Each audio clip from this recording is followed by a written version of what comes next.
We're live. Hi, everybody. Welcome to the Atheist Republic Sunday morning hangout. We are here today with Casper and Costas so far. My name is Makisha.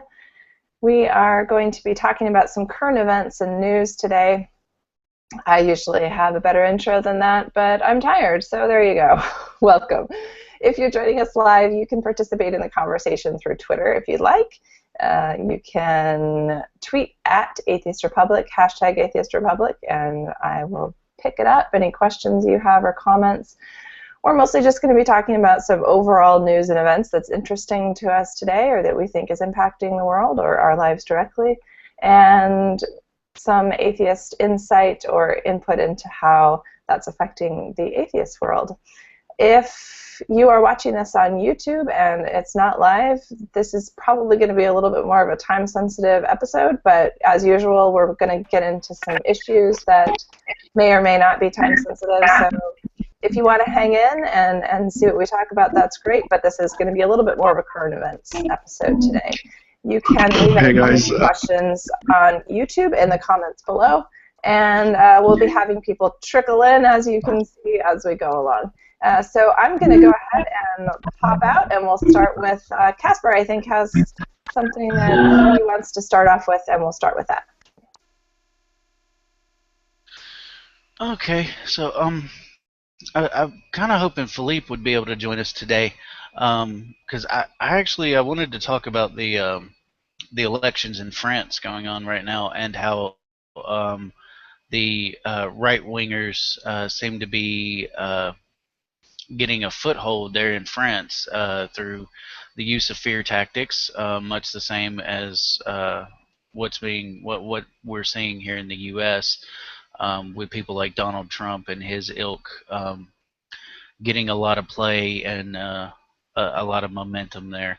And of course, the reason this ties in with atheism and religion is because the whole reason that these right wingers are getting a foothold in places like France and here in the U.S. is because of fear tactics. Like I said, they're using the platform of fear of terrorism as a platform to promote the idea of fear of Muslims in general and all Muslim people and really Arabs altogether. It's honestly, there is a lot of racism behind it. I don't like to equate Islamophobia with racism at all, because those are two separate issues actually. But there is a lot of racism behind it, especially here in the U.S. That people are just scared of Arabs. And because of that, we see viewpoints that normally in a more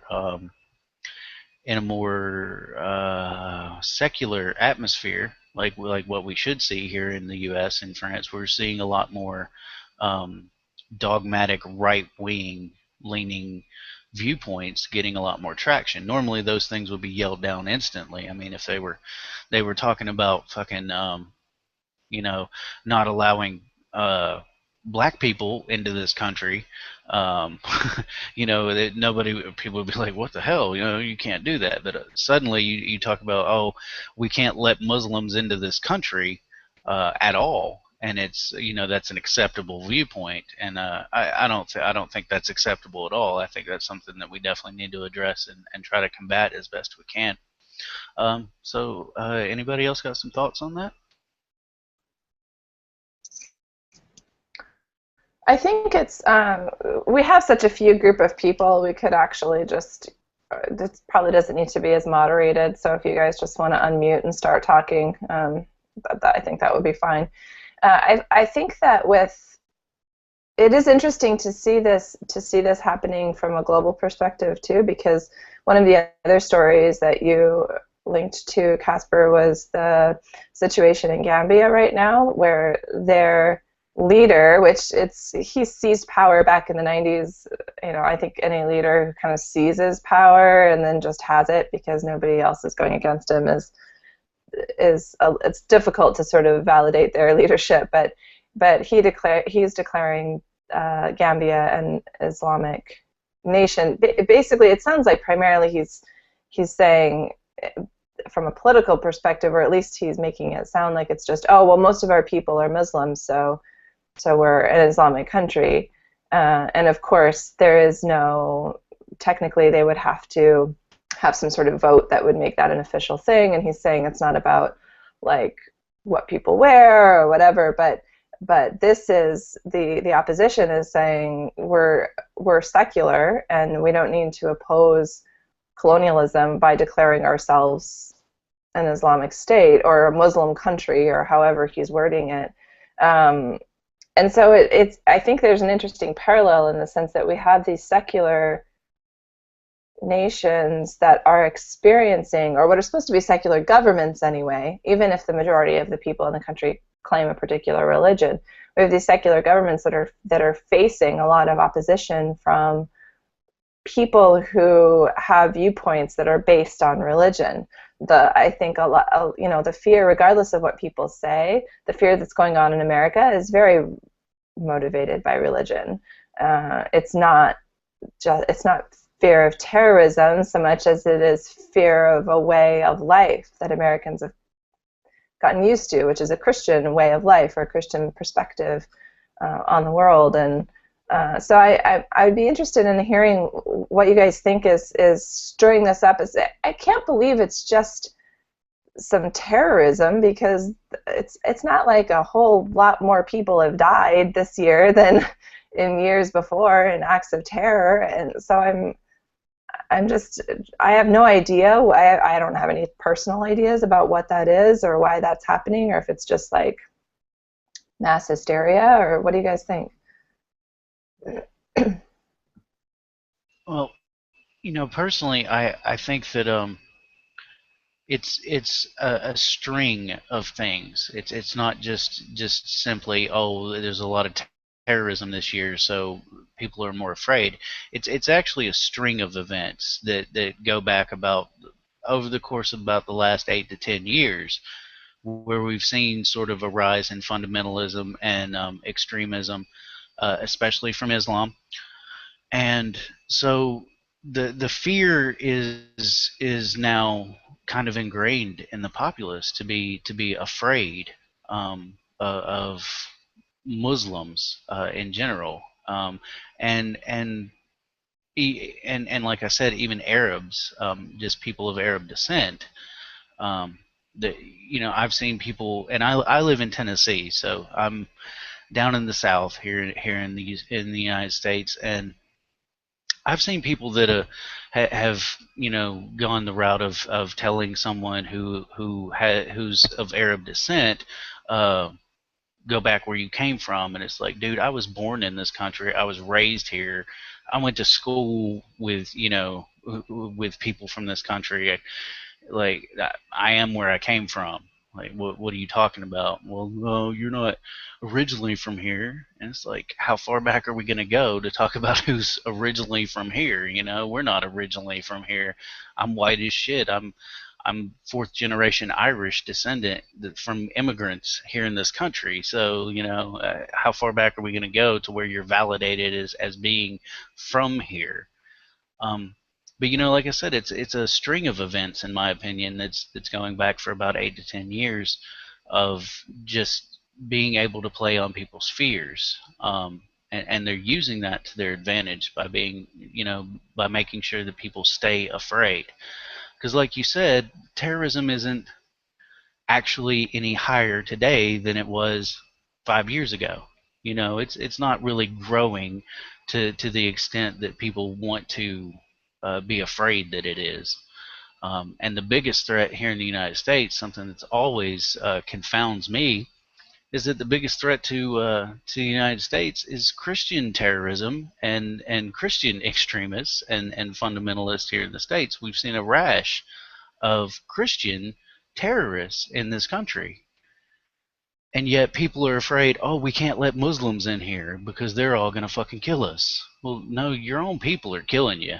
The people that you say are good Christian people, they're the ones going in and shooting up fucking Planned Parenthoods. The Muslims aren't doing that.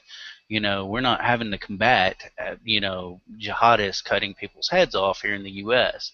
What we do need to be addressing is the rise in Christian fundamentalism here, and maybe that plays on the rise in extremism within Islam and outside of the U.S. So.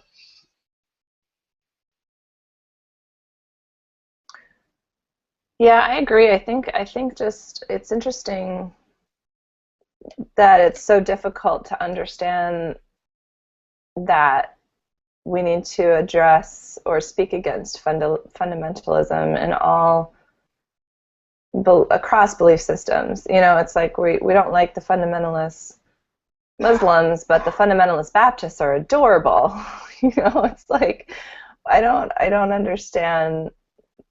I don't understand that at all, because it's very obvious that the same messages of exclusion and hate and isolationism and demagoguery and ideology, all these things that are coming out of, they all go into people, and eventually you're going to get somebody like that.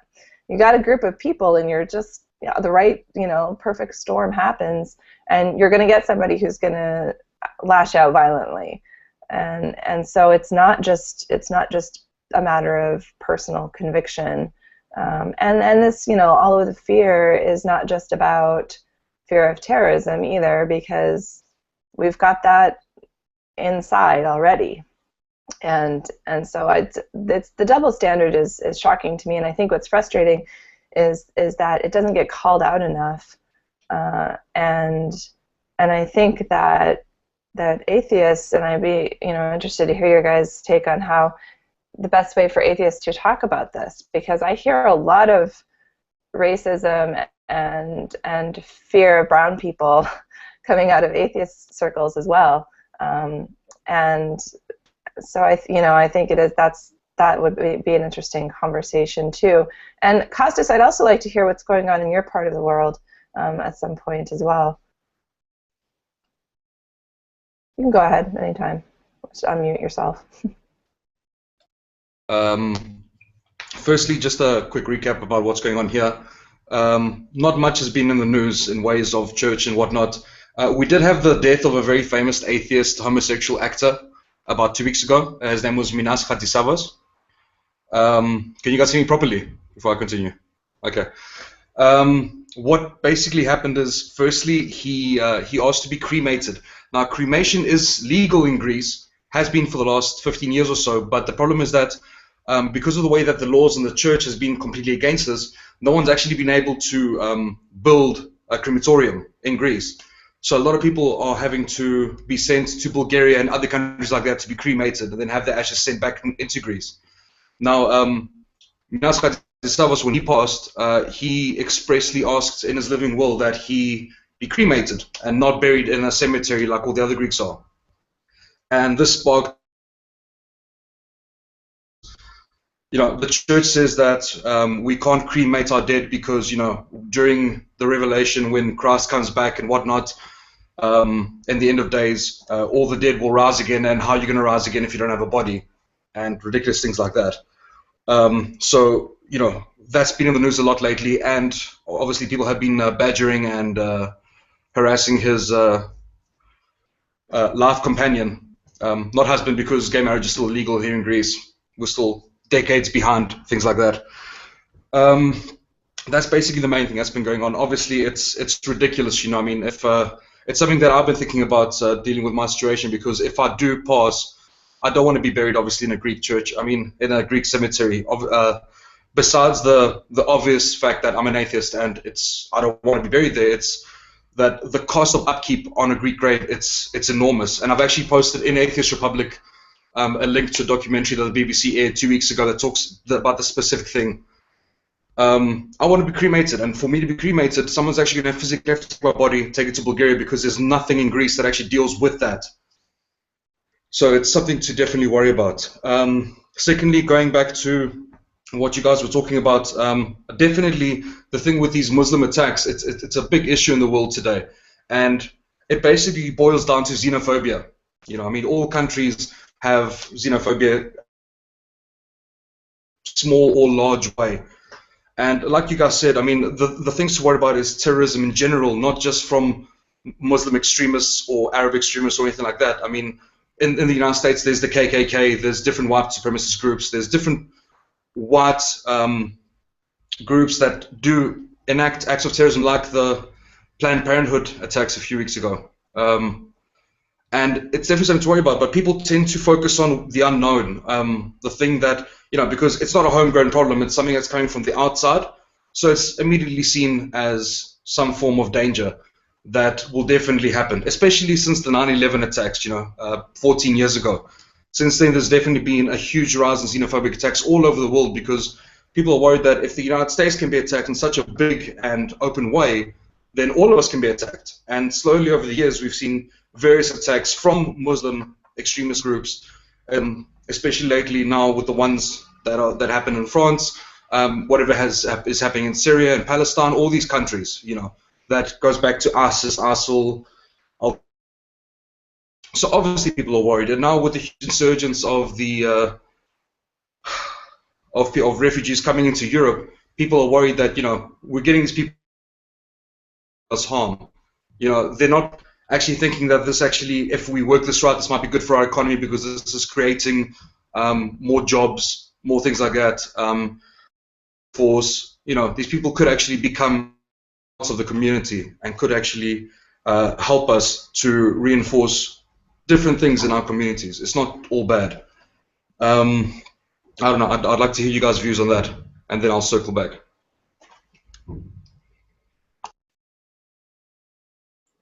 Casper, what have you been hearing in kind of atheist chats and on Facebook and stuff in terms of the atheist response to some of this, or the general feeling that you're getting about refugees and terrorism and any of these related issues? Well, that's actually kind of interesting. I had someone get salty with me the other day, and I ended up having to block them because I post plenty of stuff that is very anti-Islamic, as far as the doctrine and dogma of Islam. But at the same time, I'm very supportive of helping refugees, and regardless of their religious status or anything. So this guy called me out and said I was a hypocrite because on the one hand I want to talk about how bad Islam actually is from the standpoint of examining the doctrine and the dogma, and at the same time I'm trying to let these what he supposed are all terrorists come into this country and fuck our country up. And it's like, I tried to explain to him, you have to take a nuanced view. It's not cut and dry. It's not just something you can say, okay, well, this is how it is. It's something that requires some nuance. I can be, extremely against Islam as an ideology, and yet I don't hate Muslims. Like, that's not what that's about. It's one of the reasons I don't wear the label anti-theist. I'm not anti-theist because that's being against people who happen to be theists, and that's not where I'm at. I'm against theism and religion. So I always have to try and make that distinction. It's about what you're actually against. I'm not against people. I would love to invite these people in and make them a part of our community, because that's the point where you can start educating them and you can start working with them to change things, and helping them to see the problem and say, how do we address this? How can we work together to address this? Even though we disagree on this major issue, how can we work to address the other problems that affect all of us? Because it affects all of us. Groups like ISIS or ISIL or whatever you want to call them, the Islamic State, they kill more Muslims than anybody else. That their main targets are Muslims. So it's a Muslim problem. It's an Islamic problem because it's a problem for Muslims. Those are the ones that are being affected by it the most. So how can I work with them to address the issue? And like you said, I've seen a lot of this sort of xenophobia and this sort of fear, even within the atheist community, where they're like, no, fuck it, let's bomb them all and let's drop a nuke over there and turn it all into a glass parking lot. And I'm like, come on, man. That is not the answer. That certainly is not the answer. There has to be a better solution than that. And I think it's important to remember that just like there are hateful people who use Christianity or any other religion to validate their hate, there are atheists there are hateful people who use atheism to validate their atheist groups to validate their hatred. I think anytime that there are sort of these perspectives or views on the world, people are looking for other people to nod and say, yeah, you go. And they're going to look to clubs and organizations and meeting groups and religions and whatever is going to validate that, whatever they find. And some people do, they grow up in it, they grow up in religious extremism, or they grow up in xenophobic nationalism, and that's their community, that's their isolated community. But I think atheists are no different. There are hateful, xenophobic, racist atheists, and as hard as that is, I think for some of us to think, because we think atheists are rational and they don't approach these issues from such an emotional perspective, but the reality is that definitely exists, and it seems like they occasionally come out of the woodwork a little bit more, and that's definitely, from what I've experienced, happening a little bit more lately. Any other thoughts on that particular issue we can bring up? Yeah, Costas. Yeah, I definitely think that what people need to remember is that hate and violence is definitely inbred within the human DNA, regardless of the fact if it's coming from religious people or not. Definitely, people keep coming to me and telling me, because I'm an atheist, that other atheists actually tell me that you don't see atheists doing this and that in the world and doing violent attacks, things like that. But we have to remember that the Soviet Union was a large atheist nation, basically, right? I mean, they had taken down the church. They were staunchly atheists, and yet, there were still millions killed under Stalin's rule. Violence and hatred it's inbred in humanity. People do have the capacity to hate, regardless if it's coming from some misconceived word of God or Allah or whoever. And the thing that atheists and everyone needs to remember is that violence begets more violence. If our response to the Muslim states violent attacks is more violence, the only thing that's going to do is, even if we wipe them all out, the generation or another group that's going to come up that's going to want vengeance or reciprocation on that fact. So there definitely needs to be a non-violent all of this. So to get people to start thinking rationally, like you said, Makisha, and to get people to actually sit down, have a conversation, and work through this stuff, because definitely we want to believe that atheists are a rational bunch, but we have to remember that there's a lot of people who do it who say that they're atheist, or that they believe that they're atheist just because, maybe it's part of the fashion, maybe it's anti-establishment or whatever, and it definitely helps. I think being rational in general will help everyone, regardless of race, creed. It's definitely something that people need to start thinking, more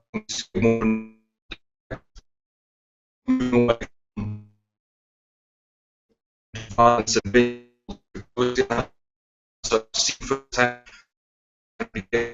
being atheist or religious background to it.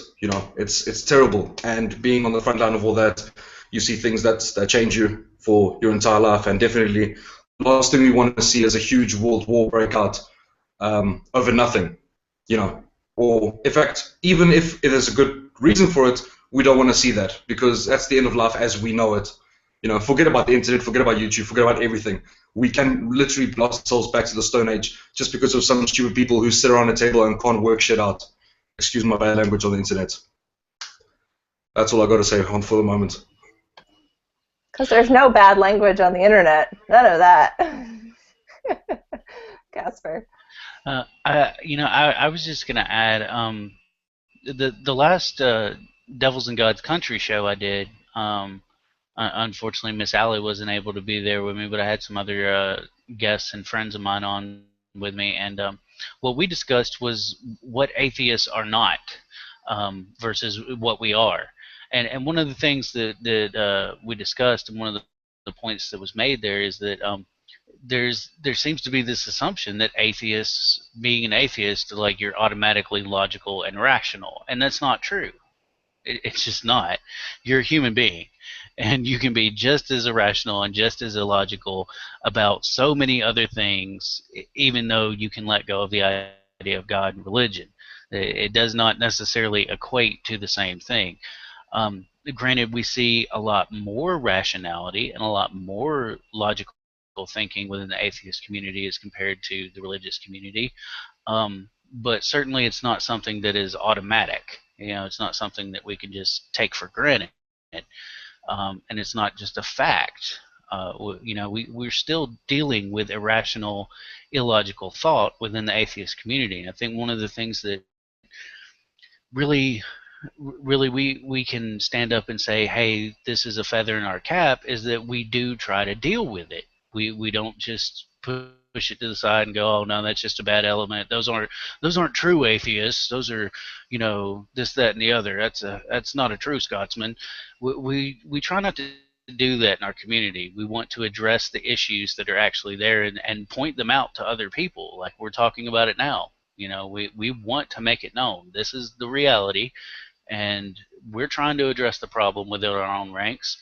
And if you have commentary about it from the religious world, we want to hear what you have to say. Please give us your criticism. And if I have the right to criticize your religion all day long, and I do, and I will, you also have a right to criticize people within the atheist community or atheism itself, and we can banter back and forth on those criticisms, because that's what opens dialogue. That's what I want more than anything. I want dialogue. I want discussion. Let's have these discussions. Let's talk about it, because that's where we get places. That's how things get fixed. Like Costa said, not through violence. Violence doesn't solve shit. It just breeds more violence. So we have to open a dialogue. We have to start discussion. That's what we really need, and that's where I think a lot more atheists need to be focusing, rather than just saying, "Oh, well, this is horrible," and "fuck you" and "fuck that." Like, I don't like religion. Of course, I will happily say, "Fuck Christianity, fuck Islam." That's bullshit. But at the same time, like, if you believe those things, we can have a discussion. As long as you're coming at it, peacefully, and you want to have a dialogue, we can talk. But just, respect my right to disagree and to state it as plainly as I feel like. One of the other stories that I saw is some handful of badass women in Saudi Arabia are taking the opportunity that they now have to actually run for some government positions, and I believe that at least 4 women were elected, according to the Saudi press agency, and it could be anywhere between 9 and 17. These are a variety of positions.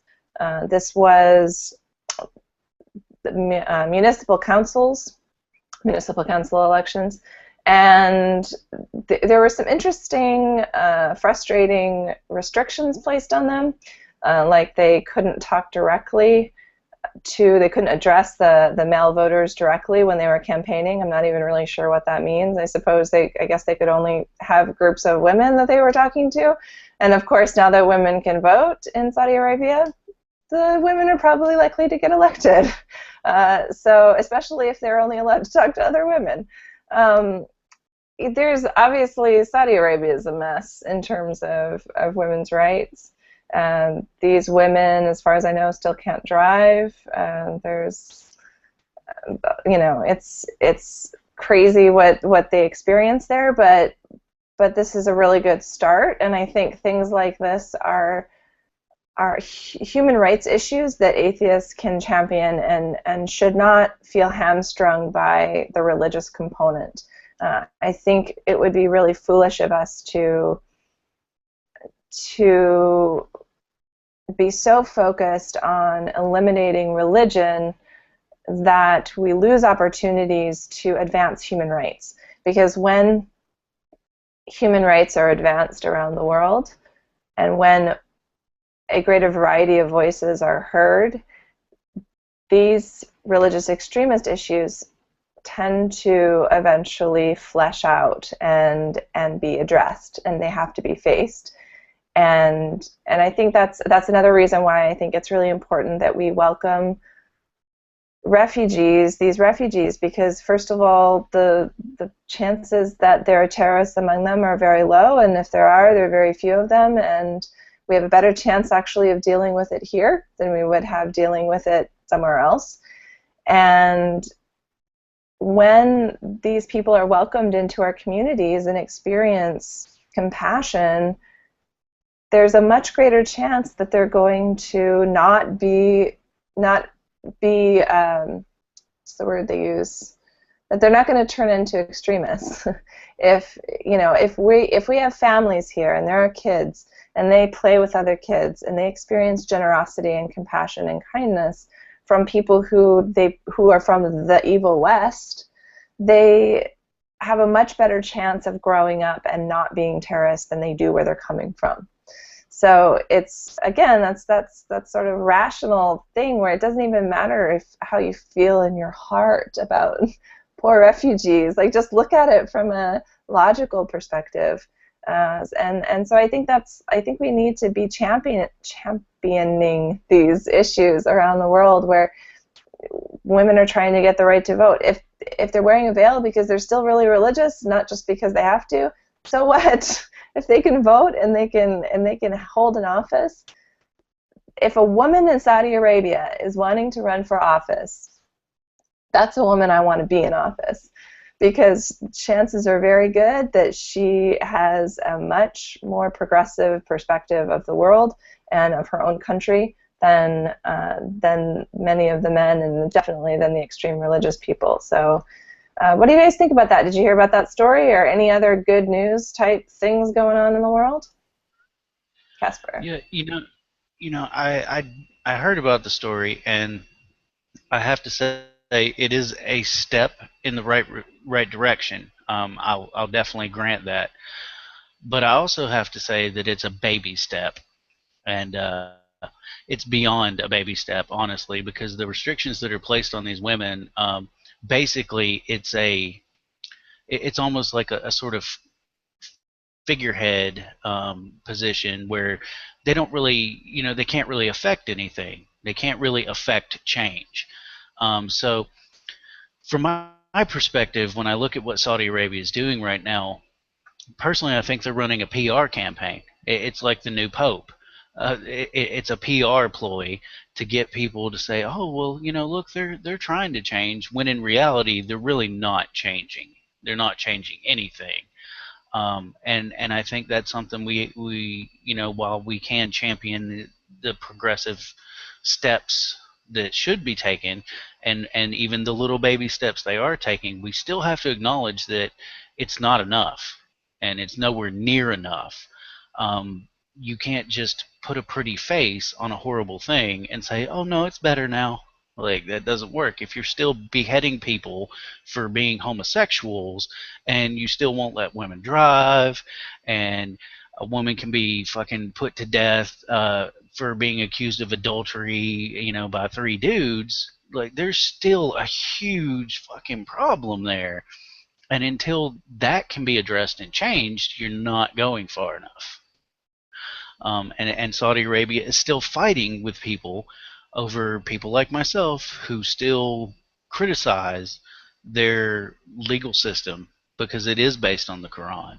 And their whole standpoint is, well, it's based on the Quran, you have no right to question it. Well, yeah, I do.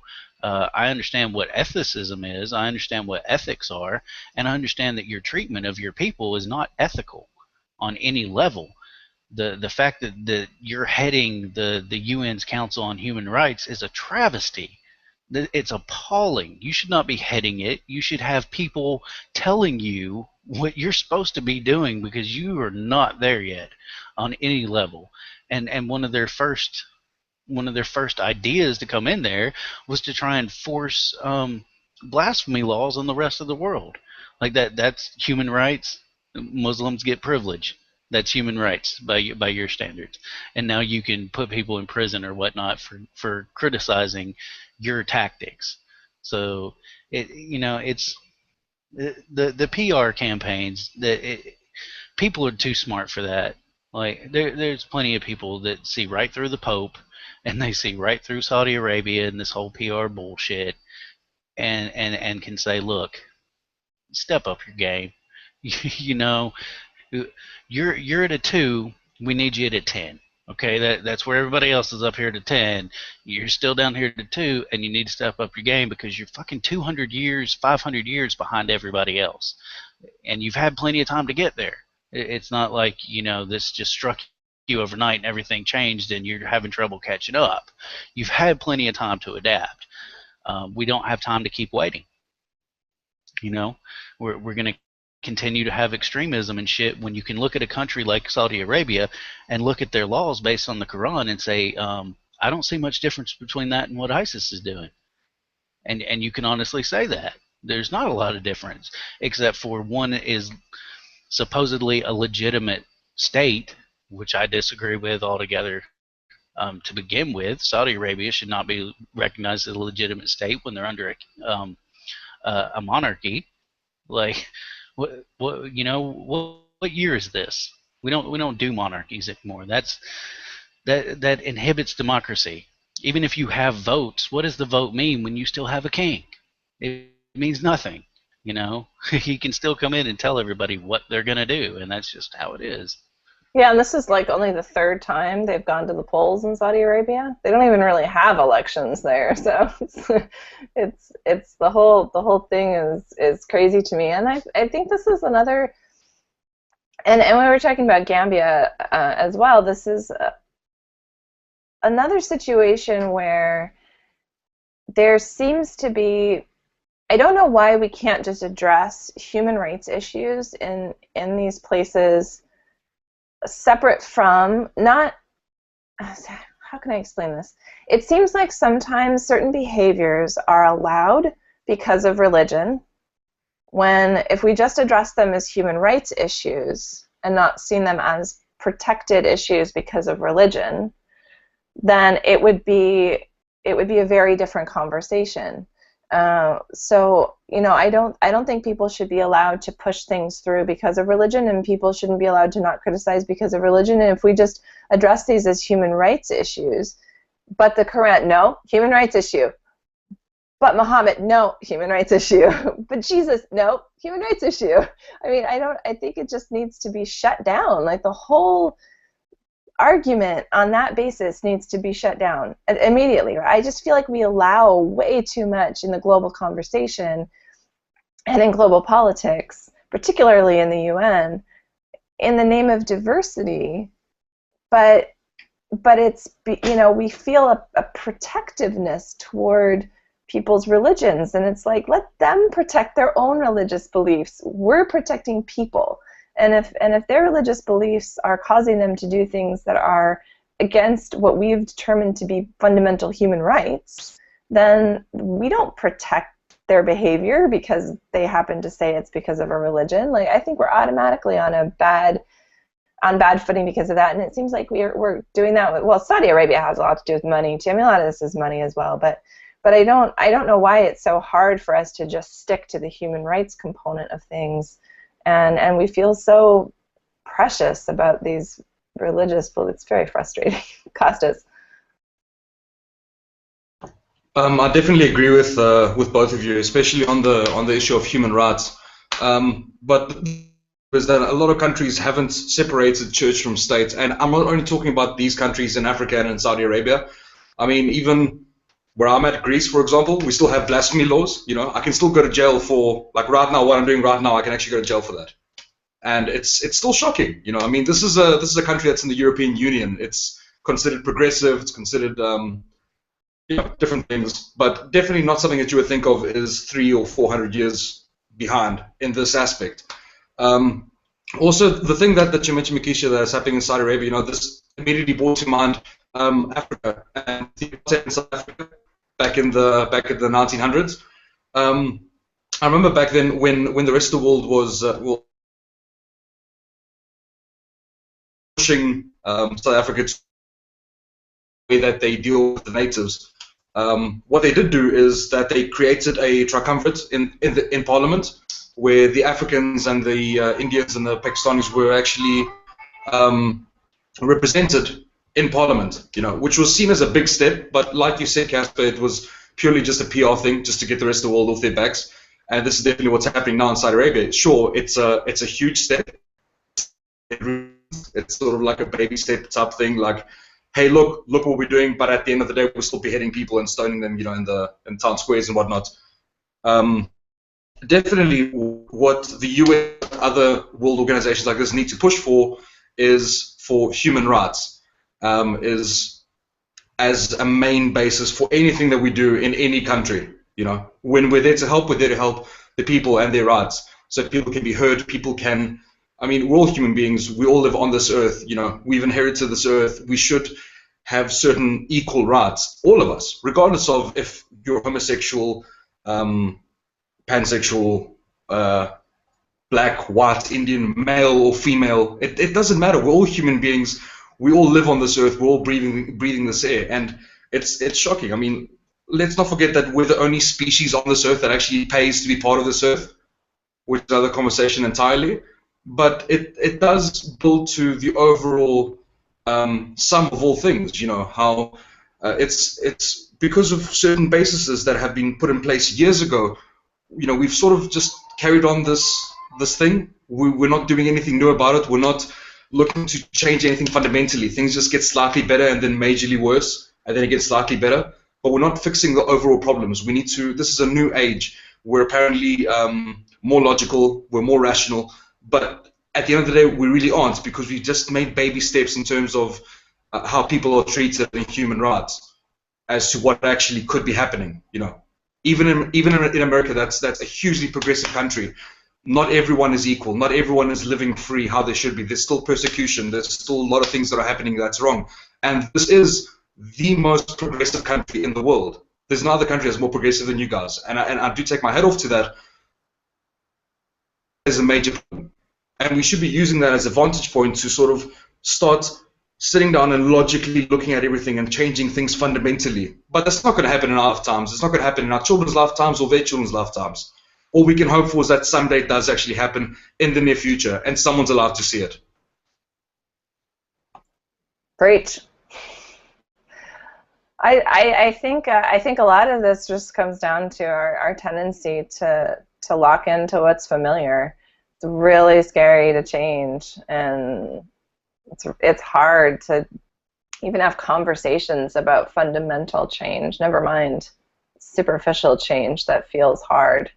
Casper, did you want to add anything to that? I'd like to also talk about what's going on in American politics right now before we leave. Yeah, I can add a little bit there. You talked about how we seem to sort of coddle religion, and give them a platform on issues like human rights. And like you said, that's the mistake. That's the problem. When it comes to human rights, this isn't a matter that can be addressed from a religious standpoint. This is a matter that is addressed through an understanding of ethics and what is ethical treatment of other human beings on this planet. And that's what it boils down to. And ethics are based in logic. There has to be a logical consistency behind ethical treatment of other human beings on this planet. And only ethics provides that. Only an understanding of ethics provides that. You can't get that through religion, because religion has absolute truths, and dogmatic laws and such. And just like we see with Saudi Arabia, a woman can be put to death for being raped. People need to let that say. She can be put to death for being raped, and her rapist will end up doing maybe 5-10 years in prison, but she gets murdered because she got raped. That's not ethical. That doesn't even begin to be a viable human rights aspect or perspective to take. And yet, again, we coddle it because it comes from a religious standpoint. Um, we don't coddle Nazism. Nobody's out there going, hey, you know, we can't really be so harsh on Nazis, man. And, it's just an ideology, and people believe what they believe, and no. We don't do that. We can't do that. Why would we do that? And it's the same thing. It's an ideology. We don't coddle Stalinism. If people wanted to implement Stalinism, it's just an ideology. So we gotta let people be what they are and do what they do. It's fine because that's what they believe. But yet religion gets this free pass. And that's why we're here. That's why we do what we do. We're like, no, nobody gets a free pass. That's fucked up. I don't care what your book says. No. Uh-uh. Like, I can show you a million reasons why that is fucked up, and we can't keep doing that. You're not allowed to keep doing that in a world where human rights matter. So either you shouldn't participate with the rest of the world and you should just lock yourself into this little corner over here and leave everyone else alone if that's what you're going to do. But if you want to participate and be a part of the world, of humanity itself, you need to get on the same page with everybody else. And like Costa said, the U.S. is not up to that standard. Um, our Constitution preaches the idea that all it says men, but basically the idea being all human beings are created equally with certain inalienable rights, and amongst those are life, liberty, and the pursuit of happiness. And it's a wonderful, wonderful secular standard to say yes, that is the ideal. And yet, after almost 300 years of this country's existence and that document's existence, we have never once lived up to that ideal. Never once. Even in 2015, we do not meet that standard of equality. And that idea that everyone is equal and everyone should be treated equally and everyone deserves the right to life, liberty, and the pursuit of happiness. Like, everyone deserves that, but we don't live up to it. And then we look at the rest of the world, and how can you possibly talk shit about other countries when you're not living up to your own standards? That's just silly. If a man like Donald Trump is still a viable Republican candidate after calling for shit like refusing Muslims entrance into this country and wanting to fucking put special badges on them to make sure that everybody can see that they're Muslims. I kind of remember that happening somewhere else. Let me think. Where was that? Oh, yeah, Nazi fucking Germany. Yeah. It's like people don't even remember the Star of David and what the fuck happened there. Like, they don't even think about that. And yet when somebody calls Trump out and like, dude, that's fucking Nazi sounding as shit, man. What's your problem? And then his supporters are like, no, that's not Nazism. What Obama's doing with socialist healthcare, that's fucking Nazism. I'm like, are you fucking kidding me? Do you even know history? Like, have you even opened a history book ever in your life? Like, please watch the History Channel. Turn off Duck Dynasty. Turn off Honey Boo Boo. Watch the fucking History Channel. Okay, watch some documentaries on Nazi Germany and understand that if Trump was in power, that's what he wants to do. He wants to act like Hitler. It's not an equivocation fallacy. That's just a fact. When you put the two things together, they are a mirror image of each other. It's crazy. I'm so flummoxed by what's going on in America right now. I don't even. I don't have words. Costas, and then Philippe joined us here. I'd like to hear what Philippe has to say about the current events of the day. So go ahead, Costas. Okay, I'm just going to be very quick about this because obviously I've been dominating time today and I want to give Philippe a chance. About what you said, Casper, about people not opening a book. We've come to the point in technology where you don't really need to open a book. You can literally just pull out this plastic thing from your pocket and Google it. But people are so stupid that they're not even willing to do that. You know, it takes literally no energy. You don't even need to type it. You can just talk into it, and it'll do it for you. But people seem to be getting stupider when it comes to historic events, even though we live in a modern age. It's all very well documented. We all know what happened with Hitler. People, for some reason, are not seeing the similarities between Hitler and Trump because they choose not to. I think it's not just a point of low IQ. It's a point of a moral choice to be stupid. I think that's all I really want to say on the matter. Philippe can speak.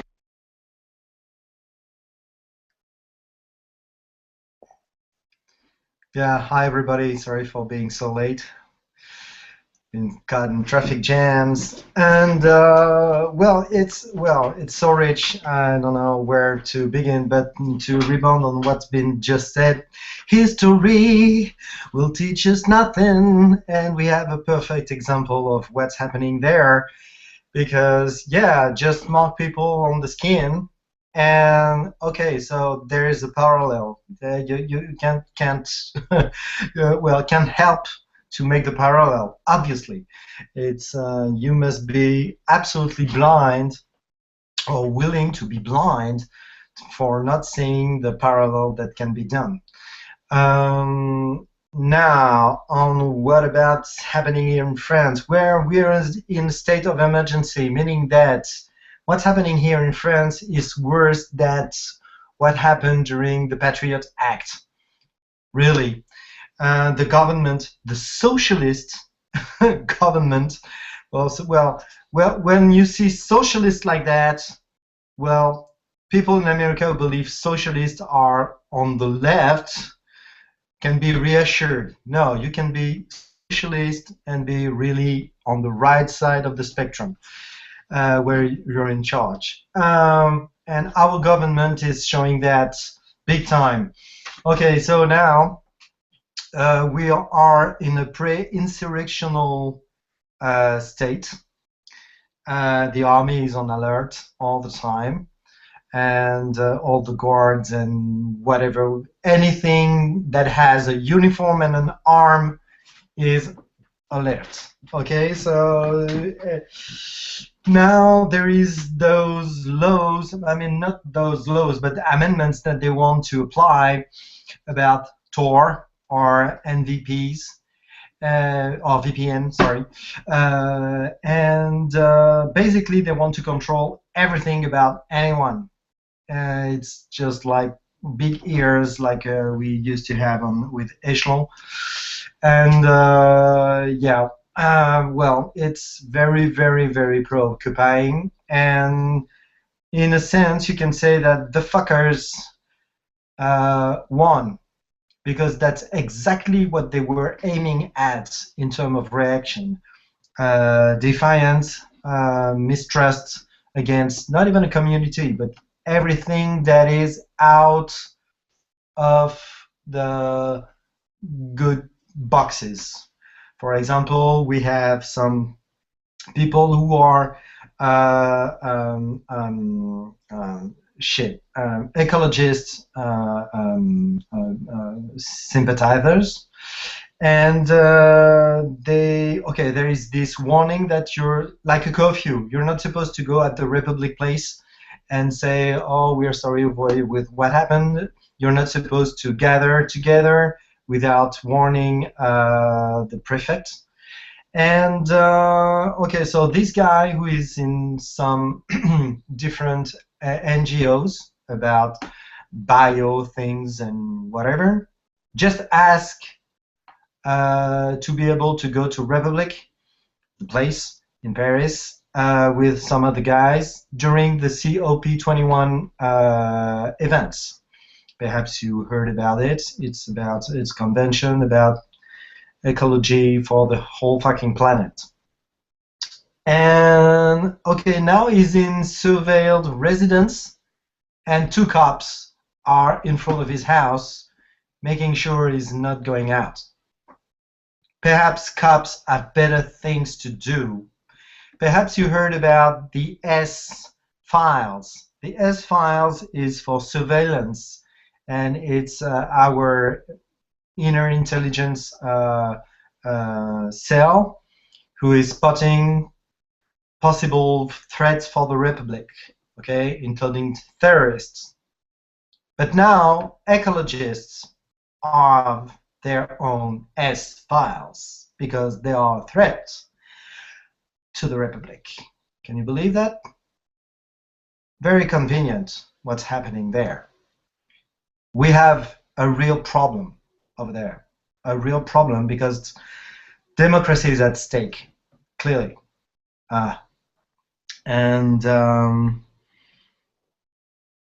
Well, too many things happening at the same time, but they're using the confusion and the fear of the public to do very, very shitty things behind our back.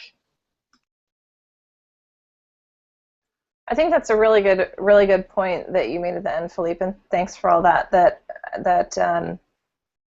there are people who are very savvy to use the fear of the populace, or at least the rumblings of fear amongst us, in their favor, and then we allow it, let them get away with it. The fact that we so infrequently, with one voice, call these people out and pin them to the mat is constantly shocking to me. That, you know, there's this, everybody should be able to say, should have a voice or whatever sort of approach to things, and you know, not all opinions are equal, and we all just have to accept that. and not all opinions get to be heard. They get to be shouted down because they're crap. And, you know, like Casper says, this is an obvious thing when you talk about certain perspectives. Like if you know, we have no problem, for example, staging counter protests and shouting down the oh, what the hell is that guy? That crazy fundamentalist Christian group. It's like all inbred people in the same family. What is that guy's name? Help me out. Westboro Church? Yes, Yeah, the Westboro. Yeah. So we have no problem staging counter protests and shouting them down and making sure nobody hears them, sees them. You know, if they go to somebody's funeral, we've got people holding up big sheets of fabric to make sure that nobody even sees that they're there. And so I guess I feel like where we draw that line is just it's too far to the extreme. We're not willing to shout down other perspectives and other opinions that, unless they're, you know, and somehow meet our demands of being extreme or something. I don't know. But I think we're seeing that a lot in France. I think we're seeing it in America. I think there's a lot of places where we're seeing that happening, where these opinions were allowed to go on for too long, and now they have power. It's like, you know, no, we're going to let them have their little opinion. We're going to let this culture thrive because it's their own personal belief and it's their own culture and whatever. And, oh, hey, now they run our government. How the fuck did that happen? Like, that's how it works. And then when you've got people who are afraid, people who are hungry, you know, economies that are struggling, I know we don't like continuing to toss things to Hitler, but that is what happened. And so it's not just America, you know, as Philippe said, it's happening in lots of other places. Philippe, I saw a finger raised. I didn't know if that was your version of like, amen, preach it, or if you're like trying to get my attention. Go ahead. Oh, my amen preaching is much more pornographic. And I don't, yeah, sorry. Okay, so you absolutely are right about what is happening now. There is some civil movement now to say enough to let shitty people to have their voice and be able to be heard, because they're saying shit things and they are shitting in the brain of our youth and implanting stupid ideas. So the best example for me is Tariq Ramadan. Tariq Ramadan is a real threat for the gathering of the people and the sense of being part of something in the Republic, meaning the Republic is just the gathering of people who wants to live together. And guys like Tariq Ramadan have been a fraud for so many years, and now when high class people who know about Islam and etc., and people who have chairs in universities and etc., try to show that the pseudo-intellectualism of Tariq Ramadan is a fraud, they receive death threats. I mean, it's it's incredible to know what is happening. They are just saying this guy is a fraud because of this, of this, of this, and they are threatened by death by the supporters of Tariq Ramadan. And like, it's been a month since what happened in the band, and they're having a fucking meeting. I mean, it's just unbearable. Those guys are there saying, yeah, together, etc. And the argument is always the same. It's France's fault. It's France's political foreign policy. It's the ghettoization and the social apartheid against Muslims who make them go to become radicals and etc. etc. And it's so it's so a fucking lie, because how do you pretend that it's this social problem in France that drives them to this extremism? Okay, so it's France's fault. How do you explain so many people comes from Morocco, Tunisia, Algeria? Well, the society is Muslim. Have they been there oppressed by the government, by not always a Muslim, but I mean a society that is culturally Islamic? They have been oppressed there too? It doesn't make any sense. I mean, and we have to stop those people and say, no, we're not going to lend you a microphone to send your poison in minds.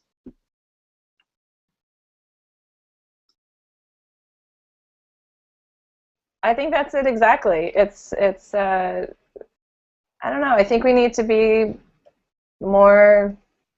I don't know. I do struggle with it because I think, you know, it's important that people are heard. That a lot of times there's good things that we need to hear that are a minority view, and those people need an opportunity to speak. But you know, when it gets to a point where everybody is trying to shout this person down, and yet we keep shoving a microphone in their face, I find that bizarre, and I don't know what else we expect. I don't know how it's like we keep, a good example is Trump. We keep giving him a platform. We keep shutting down other voices who are trying to shout him down. We keep giving him attention, and then we wonder, you know, how did we find ourselves in this position? And it's like, well, Trump's going to find an audience. He's going to find people that are going to agree with him, you know, and those people are going to make a bigger voice and a louder noise. And what do we expect? It's like, again, you know, it's history. We just don't learn from it, I guess. I don't really know what else to attribute it to at this point. I want to give we're a little bit over. We didn't even think we'd be able to fill the hour. Look at us go. I want to give us a chance for anybody else to share some last thoughts or news tidbits or whatever, and then we'll wrap us up. Casper? I just have to say that I find myself in a weird position because I find myself actually supporting criminals right now because of what's happening in the U.S. And by that I mean one of the biggest social activist groups at this point is actually a criminal group that everyone should well know of, called Anonymous. And I find myself supporting the shit out of Anonymous right now and the things that they're doing. Like, they've said they're going after Trump right now, and I'm like, you go, guys, go fucking get him, because nobody else is taking him. So yeah, go get him. And you know, of course, a lot of the things they do are technically criminal acts. But if nobody else is going to take them down, I, I find myself supporting them. Like, yeah, go ahead, go get the guy. And it's a weird state to be in, because on the one hand, I'm very much, for structure and laws and a legal system and a structural way to do things. But when that system fails you, you find yourself supporting the people that are acting outside of the system to get things done, because they're getting things done when nobody else is willing to put forth the effort or time to get things done through that system, because the system's fucking broken. So it's a weird perspective, and it's a weird position to be in when you find yourself the champion of criminals because the criminals are on your side. That's just, it's odd. And that's not how it should be. I should be able to support my government and the people that are supposed to be in office to help me. But those are the people I'm actually going, hey, Anonymous, can you go fuck with these people because they need to be shut down. I don't know how they got into that position, but they need to be out of there, and can you do something about it? And it's crazy to know that you have to go outside of the system because the system is so fucking broken. It's just terrible. Yeah, it's certainly not the only time. I'm sure people have sat around and said similar things, but it's a unique time in my lifetime. Put it that way. So I'm going to go ahead and wrap up. Probably there's always news to talk about. Maybe in the future we'll talk about having a news and current events segment when we have these hangouts. I think that would be good. So actually, I'll take this opportunity for those of you who watch these. If you have any ideas for how you would like to see the hangout structured, what you would like us to talk about. We don't just do these for ourselves, although the primary purpose is for Atheist Republic people to get together and talk about what we care about. But we do have several hundred, in some cases, views on these videos, so we'd like to know what you think, how you would like us to structure them, what you'd like us to talk about. So please do email us. You can just go to the website, atheistrepublic.com, and contact us. We'd like to know specifically, if you watch these, what you'd like to see and what you'd like to hear. We have options available to us of all kinds, podcasts, videos, all kinds of different ways we can approach this, and we're open to changing and shifting. We've been doing this now for a while, and change is good too sometimes. So let us know what you think. And we'll be talking amongst ourselves on that point as well. I don't know what we're going to talk about next week, but we'll announce it on Facebook and stuff like we usually do. If Atheist Republic is of value to you, please consider volunteering or donating financially. We have options for that on our website, atheistrepublic.com, as well. And please leave any comments and questions below if you're watching this on YouTube. Thanks, everybody. We'll see you next week.